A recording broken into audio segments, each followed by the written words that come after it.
Hello. Hi, Christiana. Hi, Monica. Well, thank you so much for coming on the show. And I actually want to ask you one true or false question before we start. Oh, gosh. Go. True or false? Do people have to pay $100,000 to have an appointment with you minimum? If you want me as your matchmaker, yes. Wow. But we do have other matchmakers on the team where our memberships start at $20,000 US. And then obviously with the app Maxion, that only is $100 a month. So different tiers because everybody deserves love. Oh, that's a nice little catchline. Yeah. Well, thank you so much for being here. And I just wanted to kind of use that stat to just draw attention to just how lucky we are to have Christiana on the show today. So thank you so much. You've known each other for some time. Yeah, you were one of the first people actually that I met when I came to Dubai. Oh my gosh, it was because, you were working with retreats. Yes, and that's exactly. how we got connected initially. Which, by the way, we should still do at some point. Like a singles retreat would be amazing. Oh my gosh, I have so many ideas for that. Yes. And like to make it like super like Love Island-y. Oh like my God. how much fun would that be? Look who enters the villa. Imagine that as a Dubai reality show. Hello. Wow. You heard it here first. If you take it. Yeah, copyrighted. Okay, so before we start, maybe you could give people a little bit of an introduction into who you are if they don't already know you. If you don't already know who I am, Google me. No, I'm kidding. That sounded so terrible. But anyway, so Christiana Maxion, aka the Dubai Matchmaker. And gosh, I launched a matchmaking agency here in Dubai back in 21. It took off tremendously, which just proved to me that people were seeking an alternative as to what was currently in the market. Post-lockdown, people were done with dating apps. People really wanted to meet in person. But because Dubai is a place where people outsource everything, they were looking for like that curated white glove kind of service. And I was the first public Western matchmaker to kind of bring this to the market. And gosh, we went global within 7 months. Wow. Now we have the largest matchmaking database in the world. Wow. But with the agency, we only work with millionaires and billionaires. I decided to digitize my services last year, back in 2024, and launched a matchmaking app called Maxion that's just localized here in Dubai right now. And no, it doesn't start at 100,000, it starts at 100 a month. But we are basically, our mission is to make expat cities feel a lot less lonely. Because as you know, most of us move here on a work visa, right? Yeah. Without close friends, without close family. And I also wanted a different avenue of all the matchmaking services that I do, but to make it more available to a much wider market. So accomplished professionals, successful individuals, they get the same kind of like service, except it's just digitized and inside your phone pocket. Wow. Yeah. Incredible. Wow. And like, I think about it and I'm literally like, gosh, in 3.5 years, I literally changed my entire life. Well, 4.5 years. Yeah. Wow. Gosh, maybe the next podcast that we do together, I'd love to speak to you more about just transforming your life in that way. Cause that's just an incredible journey that you've been on. So congratulations. Literally the advice I have is jump, then figure out how to fly. Just dive head first. Just do it. Yeah, I think people spend a lot of time procrastinating, thinking about an idea, about the talking perfect about plan. it. Oh my gosh, you're never going to have the perfect plan. It is literally like everybody is just throwing darts at a dartboard, trying to figure it out. And sometimes they land and sometimes they don't. And that's okay. And as we were saying before we started the podcast, actually, it's the mistakes that are the ones where the true growth comes out of it. So, you know, obviously it's easier said than done at the time, but if you can reframe these moments when, you know, errors maybe happen or you have to go in a redirect, it's actually a blessing, at least down the road. Maybe it doesn't feel like it at the time, but it will be a blessing in some way. Whenever you have like a road that you're taking and you have to make a sudden left turn, a right turn, or a U-turn, or there's a, what's it called? A pothole in the road, right?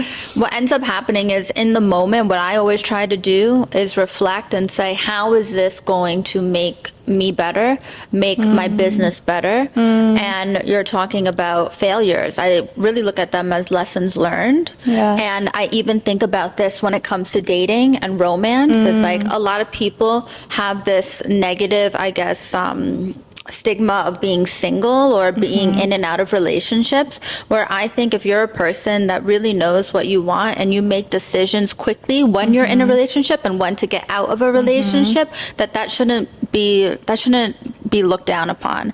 Instead, it's like super empowering to know what you want and how you want it and make those decisions quickly. Yes. And the best way to work out what you want is to work out what you don't want. And so 100%. When people go on dates and they don't work out for whatever reason, it's not a failure, because it's just directing you towards the right partner for you, because you're working out, okay, that was something that I didn't like, or that was something that wasn't aligned with who I am as a person. So I need to find someone who's a little bit more aligned for me in whatever way. So it's just a redirect, you know? And I think that when you decide to stay in something that isn't for you, that's a communication to the universe that this is all that you want, or this is what you will accept. And in all honesty, in this life of love, business, relationships, anything, right? You get what you accept. And if you keep accepting poor behavior, then that's all you're going to get. Wow. So true.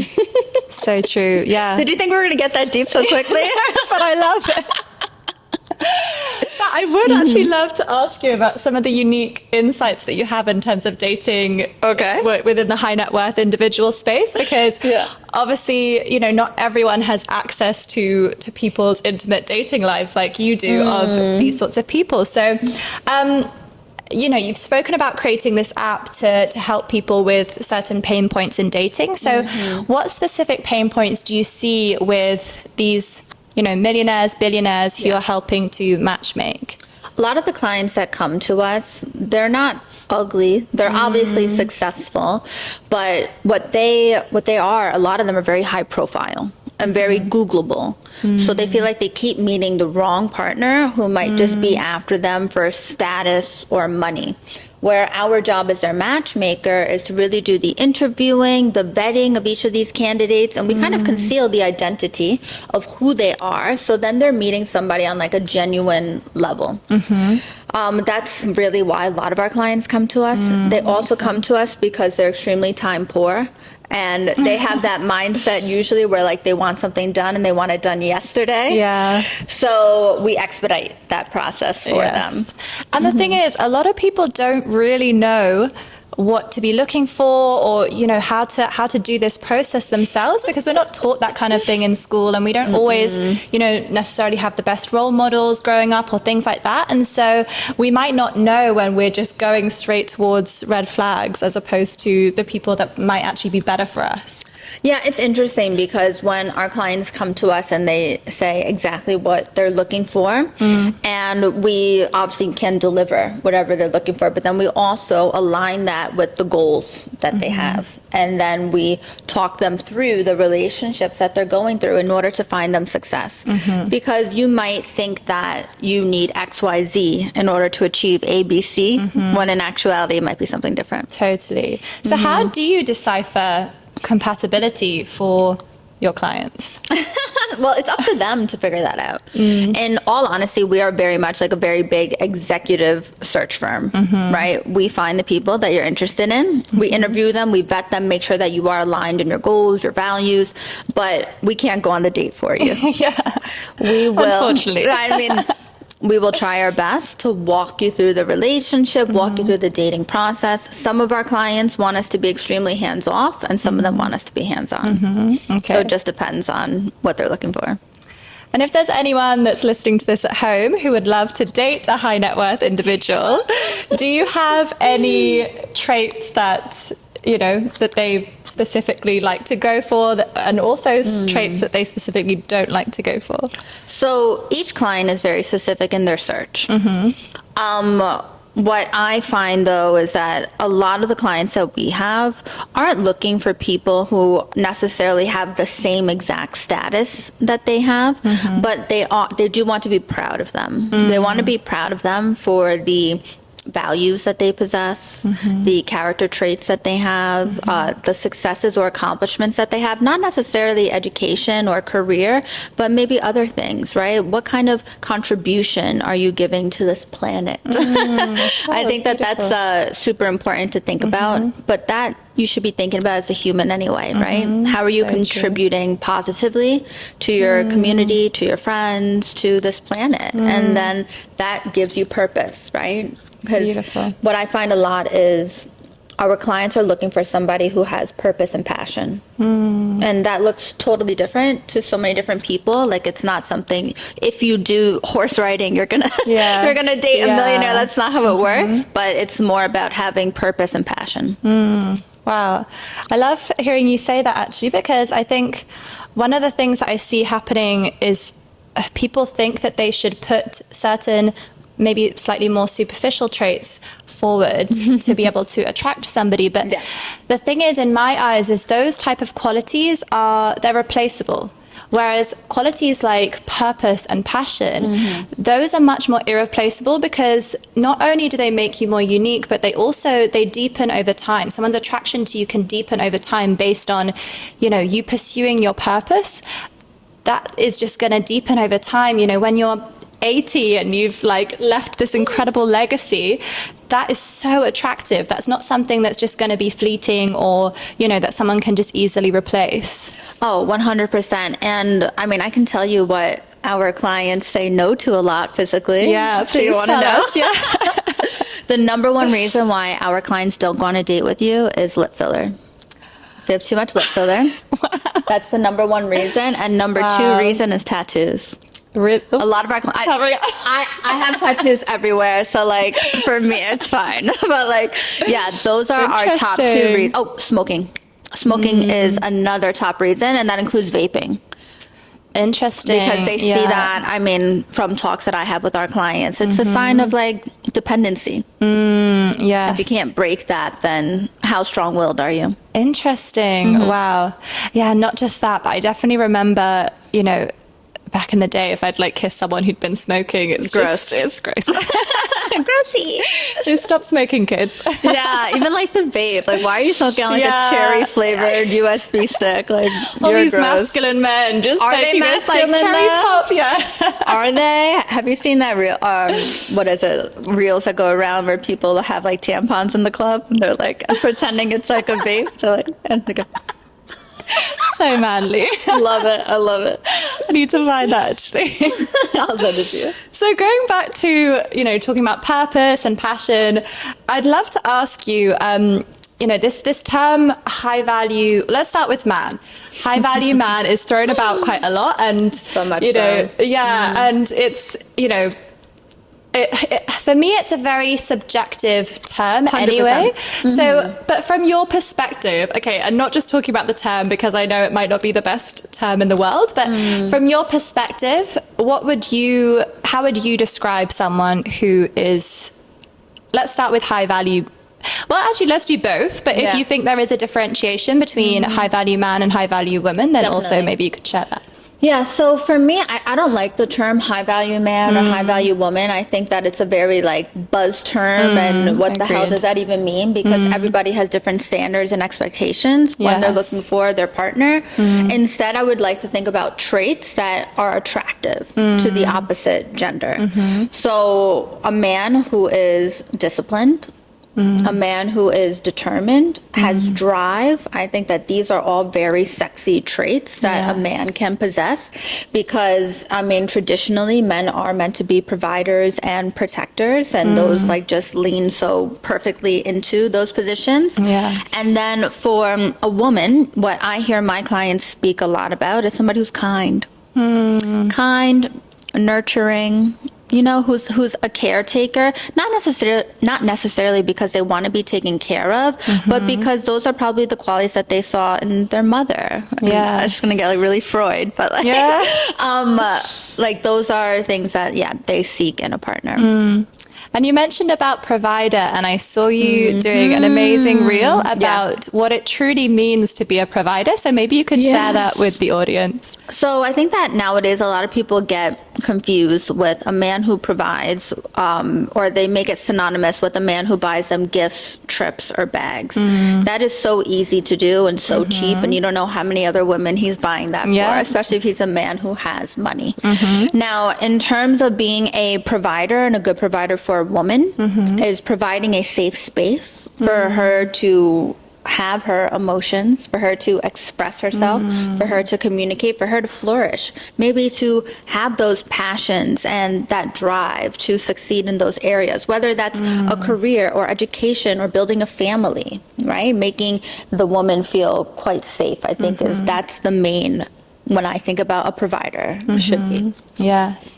Yeah, and even in terms of the protector element of kind of masculine energy as well, I think, you know, being a protector isn't just the physical element, but also, as you said, having a kind of emotional a container of safety. Definitely. Is huge. Yeah, definitely. I really think about somebody who's a protector, like a man, is somebody who provides safe spaces. Yes. And safe spaces to flourish, right? Safe spaces to feel protected. Yes. Emotionally, intellectually, physically, all of that. Yeah.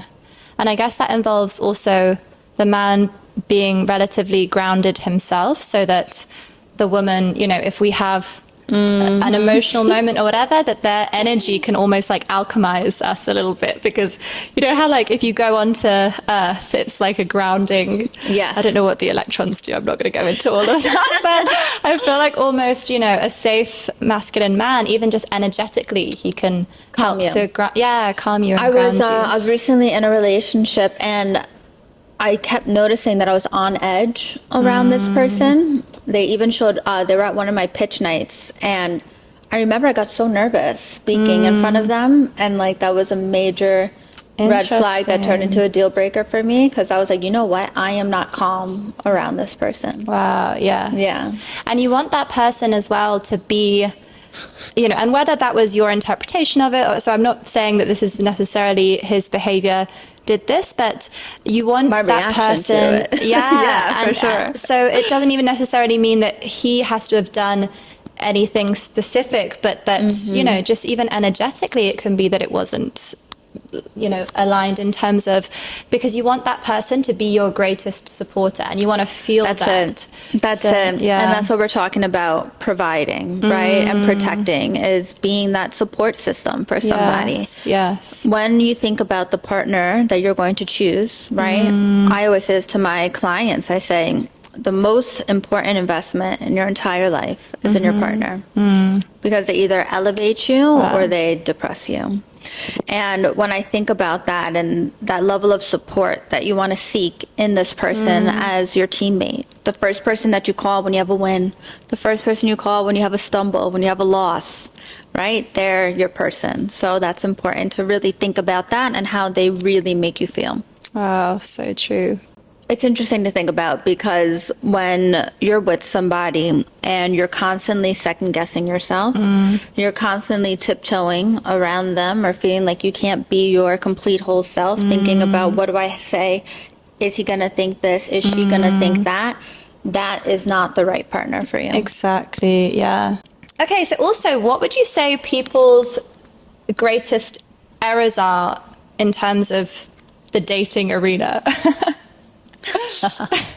Can you really make a mistake with the right person? Oh, Can you? I don't think so. wow. I don't think so. I think that nowadays with social media, everyone's trying to be like, oh, the top 3 things that you should do before going on a date. Do this. Step 1, do this. Step 2, do that. This is how you get a man. That's not how life is. Life isn't, there is no blueprint to life. There is no, if you do this, you get that. And I've learned this in building businesses, but also in building relationships, right? And it's kind of interesting. So I hate to put out like, these are the things that you shouldn't do. You know what you should do? 1000%. Be you. Be you. Say what you want to say. Communicate how you feel. Communicate how you don't want to feel. Yeah. And be completely wholly you, because there is a shoe for every foot. Yes. Wow. Beautiful. There My is. God. And yeah, totally. And I see a lot of the time, and I definitely have done this as well for myself in the past, this whole concept of the cool girl. And I remember for myself. Be so cool. Let him walk all over you. See what happens. Well, this is the thing is, I remember when I was younger, I kind of wanted to be the cool girl. And I knew I just wasn't her. You know, I get too goofy sometimes and all these things. And I remember actually when speaking to my partner about this and how I, sometimes I can be so open and that, maybe that makes me a bit vulnerable sometimes and things like that. And I remember him saying to me early on, I think you're doing good with what you're doing. I think you should just stick with that. Now, that's not like a sonnet or, he's not serenading me or anything with that. But it really showed me that so much of my life I was trying to mold into this idea, and it's probably from movies, the media, that we've been sold that this is the type of girl that gets the guy, be this cool girl. And actually, the right person for you, if you try and pretend to be somebody that you're not going to attract them. Exactly. 100%. And what I say too with that of like being like the cool girl, instead I would maybe switch it in your head where think about the energy that you give to people. And let's say you are single and you are dating a lot, right? And it's important to, as a female, I believe, is to protect your energy. And a lot of people are going, like, especially if you're dating a lot of people at once, right? You don't want to let so many people in. I think that people have to earn that trust in you to be more vulnerable. But then again, like, there's no blueprint, so don't listen to everything I say, please. But you know what I mean about protecting your energy. And I'm a person where I've grown into this. I have evolved into somebody who I don't get too high, I don't get too low. My tone of voice stays the same. I haven't yelled in probably years and years and years. Like at a partner, probably in like 10 years. Wow. All my ex-boyfriends are gonna write it now. I'm like, you're lying, bitch. No, I'm kidding.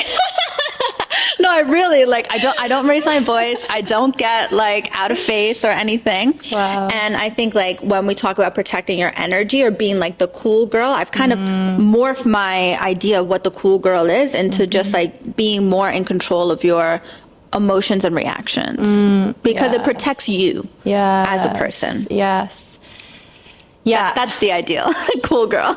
I totally agree with you. Just in terms of, regardless of if it's a date or even just in personal life, that was something which, I definitely had to learn of. Not everybody deserves to know everything about me straight away. And so, it's not about me performing, but it's about me honoring myself, really. And so what's the most honorable thing for me to do? Is it to tell everybody about just everything about me? No. So, but that's definitely been a journey for me to be on. But I think, emotional resilience is one of the most attractive things Definitely. in anybody. But I think especially, just for, as a partner, actually, because, especially if you're dating somebody who has a very stressful company that he's running or something like that, if you can be emotionally, resilient and be this like safe, calm space for him as well, that's a really beautiful, it's a really beautiful connection and partnership that you'll be able to nurture with that as well. Yeah, I mean, it's important to be the other person's safe space, but also be very aware of if you're always offering and being that for somebody, what are they doing for you? Yes. I've been in relationships before where it's very take, and then that drains you. And then when the other person doesn't reciprocate, then you start feeling unworthy of things. You start internalizing that, and that's not fair to you just because the other person is withholding or withdrawing. Wow. Yes. Yeah, and that goes back to, again, like picking the right person to be with, because I think, the beautiful side of women is that we do have this natural, like, even if we're not mothers, we do have this nurturing motherly instinct within us. We do want to help the people that we're with, but then sometimes the sort of shadow side of that can be that we self-sacrifice and we people please and we overcompensate and drain our own energy to give somebody else our energy. And actually, I think one of the most beautiful traits in a woman is this, and I believe every woman has this, of this vibrant radiance about her. And if you deplete yourself and overextend yourself to your partner or other people, then really that beautiful gift that you could be offering to the world, you've you've given that away. And Yeah, so, 100%. you know, at the time you might feel like the most loving thing for you to do is to overextend yourself or to self-sacrifice, but actually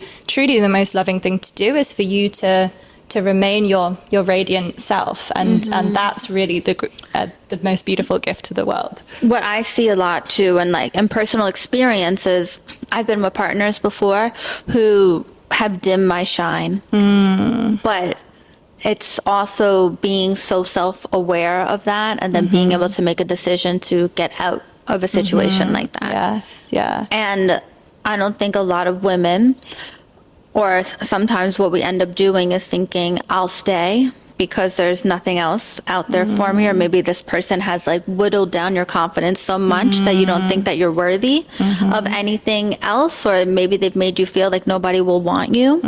When I will say this, I'll say this to camera: don't listen to that BS. You are amazing.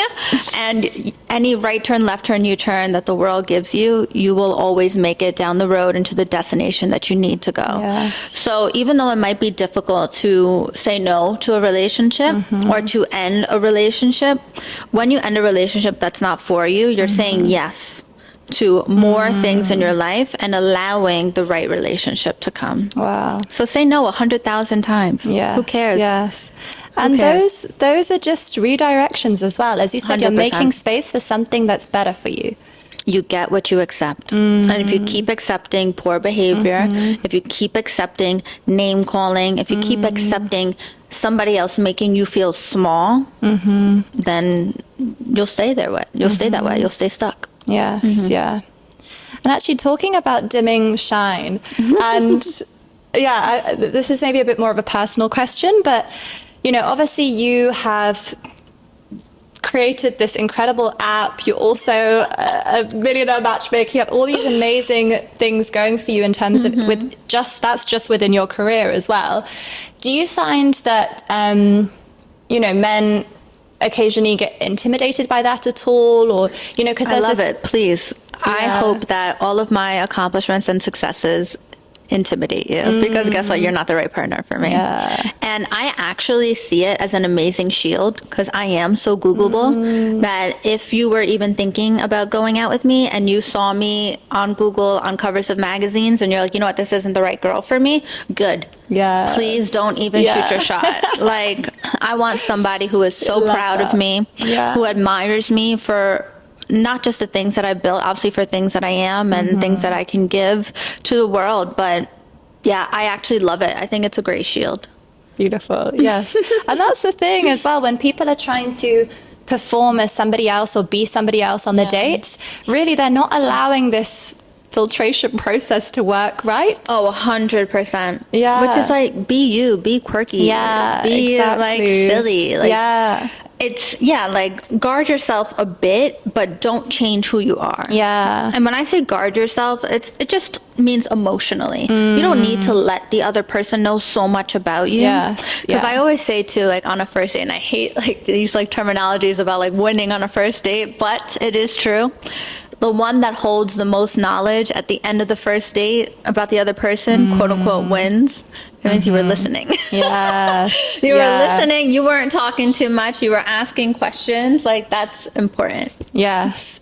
I love the term listen to learn, because I think so much of the time, and we do it in all situations, we listen to be able to give our opinion because we think that that's going to make us, you know, look the most intelligent or, you know, impress them the most, when actually the way you make somebody feel is really what's going to impress them the most. And so if you can listen to that person, that will have so much more of a profound effect, and have them feel truly heard. That will have so much more of an effect, and they'll leave that date feeling like, wow, that person is incredible. I definitely want to go on another date with them. I mean, it's funny because men are very simple creatures when it comes down to it, right? They're also seeking validation. They're seeking appreciation, especially somebody who's very maybe high powered, right? They want to feel that safe with you. They want to feel safe with you. And creating that safe space is a lot about listening and a lot about not necessarily offering solutions, because that's not what people want sometimes, like when they talk. Sometimes they just want to be heard, and that's it. So. Yeah, especially unsolicited advice, you know? There's very thanks, few but no people full thanks. stop. Yeah, I'm exactly. good. Exactly. Which is like, it's funny, like if you do have a partner, even a friend, like it doesn't have to be a romantic partner. I like to preface things like when I just want to vent about something, I go, I just need you to listen. Like, just give them the cheat codes. I just need you to listen. You don't need to say anything else. And actually, that's so powerful to do, especially with men, because I think women are quite conditioned to, you know, enjoy building rapport with each other. Yeah. Whereas for men, they want to find a solution to a problem straight away. So they don't want to just hear what you have to say about a problem and then not be able to find a solution to it. Yeah, I mean, it's different. Like some women are solution seekers too. I think it goes for both people. So then to be able to like preface any conversation with that. And I always say too, like when you're in a relationship is give the cheat codes. This is what's going to make me feel good. Yes. Yeah. Or else like you're gonna like the other person isn't a mind reader, right? And if you're expecting a certain outcome, tell them what you want the outcome to be. It's just so much easier that way, or else Definitely. you're gonna be upset or felt let down. Yes. And then if you tell them, this is what I need from you, and then they're able to do that, that's going to feel so amazing for them. Whereas if you just expect them to read your mind, that's going to make them feel like a failure because they haven't been able to make you happy in that specific way. But you know what it is too, is that if you tell them exactly what you want and they still don't deliver, that's a great filtering system as well. I had a partner who I was like, I need compliments. I need compliments. That makes me feel good, especially in like going through a very long journey right now. When you're building businesses, right? Sometimes you just need external validation to like just help keep you on the path towards the goal. And when that partner couldn't deliver that for me, instead their response was, you need to break free from wanting validation. And I was like, I'm a fucking human. What do you mean break free from that? It was a manipulation tactic that they were using just because they didn't want to compliment me. They didn't want to support me. And face their own things of why do I have this resistance to it, where I was like, why does it hurt you to compliment me? Like, that's very odd. I've never ever run into that with somebody. I think especially when, you know, when you're running your own business, and we kind of touched on this a little bit before, but you don't have a manager who's there telling you, you did great this week, well done, you know? You don't have these people who are sort of encouraging you, so you're the only person that can do that for yourself. So it's so nice when you have someone who you feel close to, who you really respect the opinion of, who says, wow, you're amazing, you know, you look... Just some recognition. Yeah, exactly. It's not so much to ask. That's a cheat code to a woman's heart. Recognition. It's really not that hard, guys. It's not that hard, like, at all. Okay, I actually have something which you've said on one of your other videos, and I found it so interesting. And I'd love to just hear a little bit more about it. But so you said that in a relationship that the man should always like the how did you love the woman a little bit more. Yeah, and your comment section blew up. Oh my god, trolls! By the way, if you are a man commenting on social media, like, you don't have a job. Like, go get a job. Like, why are you not making money? Like, you're disgusting. Like, and why do you even have Instagram? Like, ew, get off Instagram and go get a job. Like, what are you doing? Anyway, though, so in my personal experience, not only as a matchmaker, as a human on this earth who has seen many relationships, the man holds the woman just a little bit higher on the pedestal. And those relationships are the most successful ones that I've seen. Because let's be very true and honest here, women run the damn world. Like, like men, I mean, I love you men, I really do, but they're fucking useless. Like we like get shit done. Like, when we want to get something done, it's a woman's job, right? And like, it's fine to be, oh yeah, like, behind every great man is a great woman. No. Behind, underneath, on top, to the left, to the right, to the side, like, everything.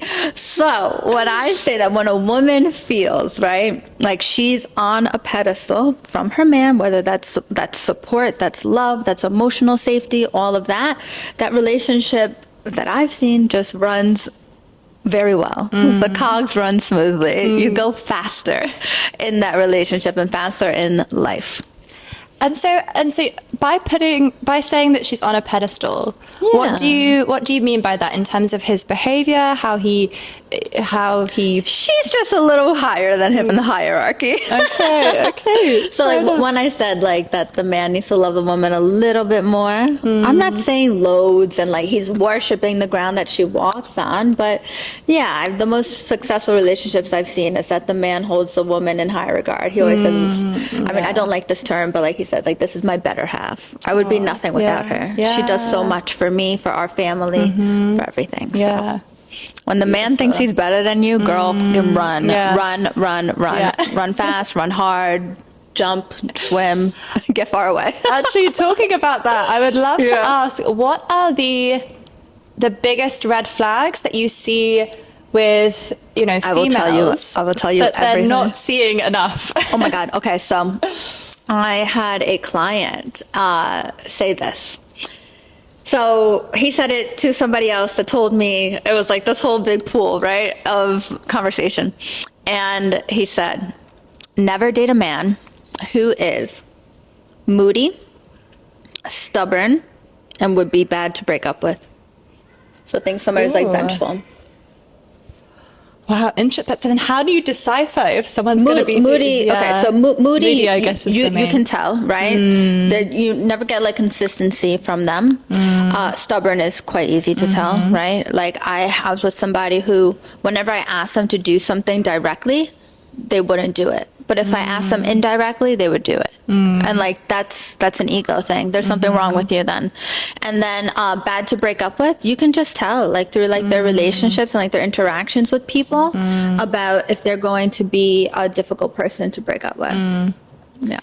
Yeah, and I guess honorability as well kind of comes in terms of being easy to break up with, because either way, if someone's like an honorable person, hopefully either way, even if you bruise their ego a little bit, or you maybe they want to stay with you but you don't want to, even if you do all of those things, if they are a truly honorable person, then hopefully that would then mean that they would still treat you with respect. Yeah, and also you can look at the way that they do business dealings. Interesting. I dated a guy. Well, he probably wasn't the only one, but I've dated some very like shrewd businessmen, and you can tell in the way that they talk on the phone to people or do business deals that, it was going to be a bad breakup.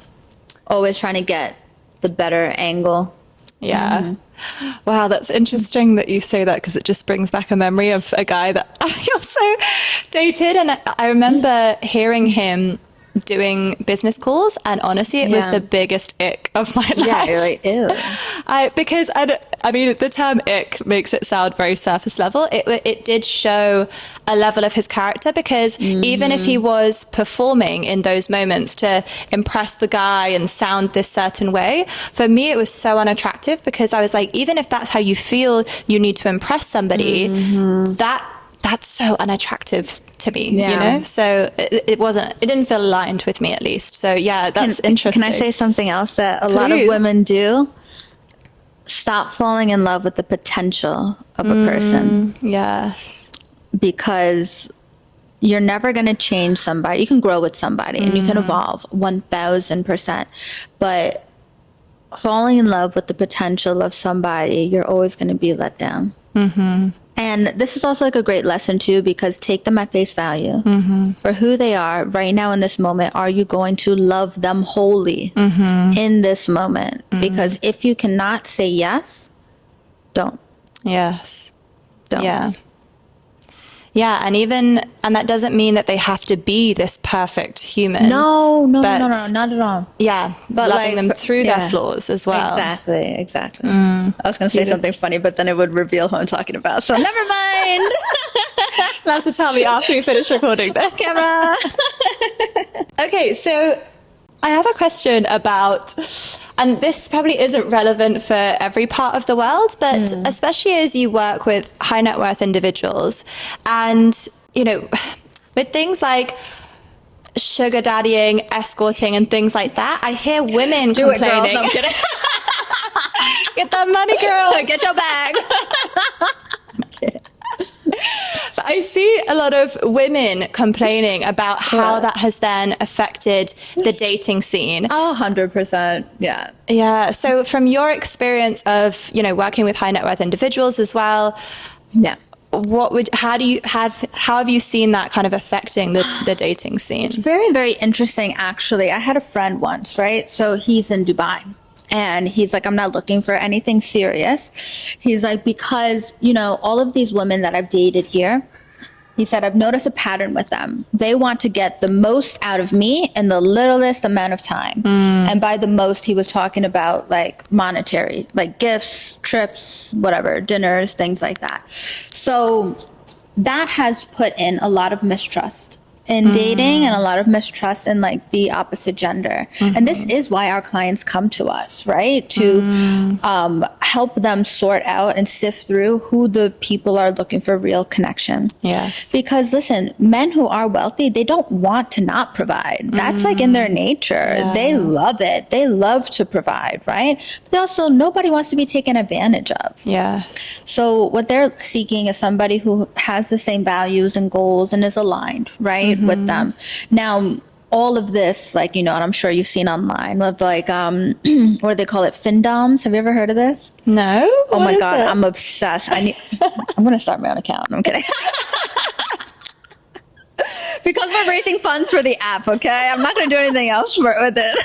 But anyway, so what it is like, I guess these men find these women who will dominate them when it comes to finances. Oh. So like they will talk really mean to the guy, saying, you piggy, you better give me $200 right now. You better give me more. Yeah, I was like, I'll yell at you all day to give me money. I'm good at that. But like, yeah, so really interesting stuff. I mean, but then that's a mental illness in the man who does that. So I don't know, girls. There's some weird fetishes out there. Weird fetishes, but yes, in terms of creating like this mistrust. And then on social media a lot too, you see a lot of accounts that are like, girls, like this is how to get a sugar daddy. All these sites like Seeking Arrangements or whatever. They have some sugar baby sites as well, where I don't like to blame one gender over the other because guess what? You teach each other how to behave and how to treat one another. So there's, like I said, a shoe for every foot. Yeah. You want to be showered in gifts? There's a man who will. Yeah. You want to be treated like a queen, emotionally, physically, intimately, intellectually? Yes, there's a man who'll do that too. Yes. So true. It's just interesting. Yeah. And they'll find each other, won't they? So, you will. So don't worry. Yeah.